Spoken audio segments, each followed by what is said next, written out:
Good afternoon. It is Friday, August 16th. A little steamy out here, but hey, this is not too bad for summer still. So no video update last week. I think it was windy on the day I wanted to do it. I meant to do it on Saturday, got busy, got tired.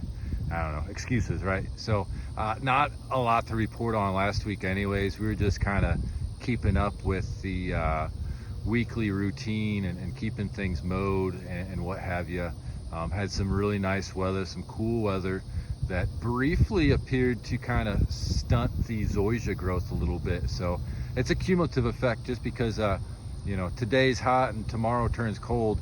It takes a few days for the soil temps to really change enough to hinder the plant growth or to change the response in the plant growth. So with the cool weather, it seemed like last week, it seemed like early this week they kind of yellowed off a little bit, but that's hard to say because we did do a lot to the fairways on Monday. We had a contractor out where we aerified the fairways with a solid tine, so it wasn't a hollow tine. A hollow tine pulls cores, a solid tine just punches a hole. So we were just punching a hole 5/8 in diameter and about 5 to 6 inches deep. That process doesn't disturb golf at all for the most part. I think we mowed fairways ahead of the event, and then by the time we mowed fairways again on, what was it, yesterday, you couldn't even tell. If I'm not telling you we aerified fairways, you wouldn't even know. So it's great to get something like that completed. It's great cultural practices, and to be able to do that without hindering play or the hey Mac, what's up, without hindering play is great. Now ideally you want to pull a core every once in a while. Brings up that organic material. You're able to kind of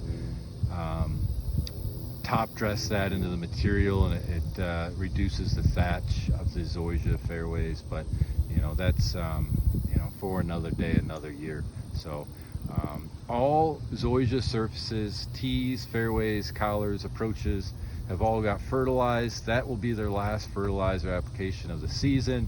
It's crazy to think in about 2 months from now I'll probably be making my last mow on zoysia, maybe less than 2 months.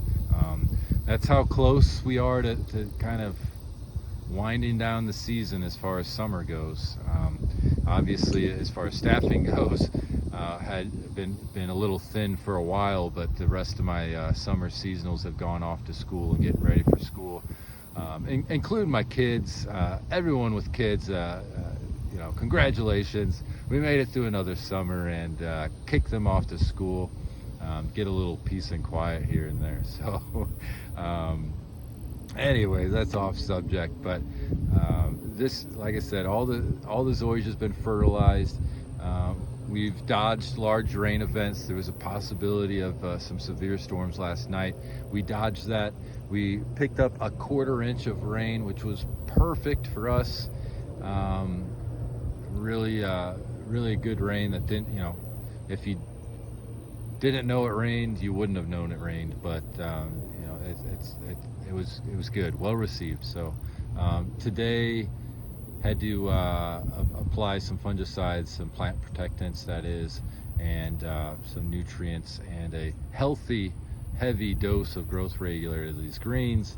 I've been continually kind of upping my growth regulator, waiting for a really good response. Haven't received it just yet. I really want to start pushing performance on these greens. Summer's not over, but as far as the growing season and the stress season for superintendents and turf growers out here, once you get to this April 15th, you're kind of in the clear. You're not going to have any catastrophic failures on greens. You can still burn some things up, but usually your disease and your rapid decline isn't an issue at this point. So I want to push performance. At that rate, it doesn't matter what kind of summer you have. I mean, summer's not over yet, but we've had a somewhat pleasant summer, with some rain, some decent temps. It could be a lot worse. But no matter how good or bad the summer is, no matter what, this time of year, right here about middle of August, end of August, just a natural bell curve of your root growth of your bent grass or any cool season plants for that matter.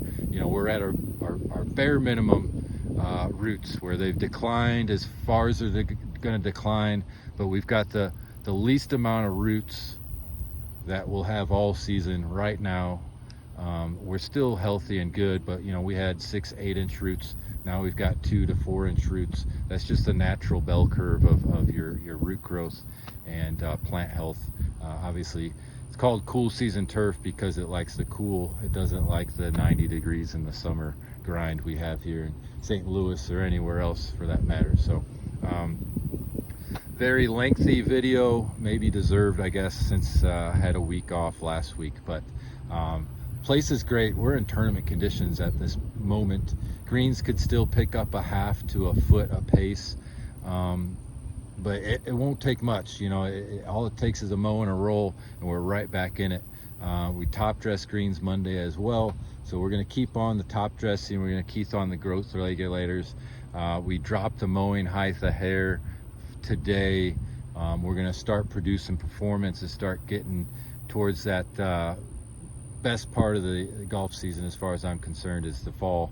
So getting towards the club championship and just rounding out the rest of the season. We're gonna keep it going and keep producing and cranking out a great product. So thanks for all your support and understanding of practices and why green speeds aren't always perfect, but we're doing what we can and we're heading the right direction. So thanks, have a great weekend, take care, bye-bye.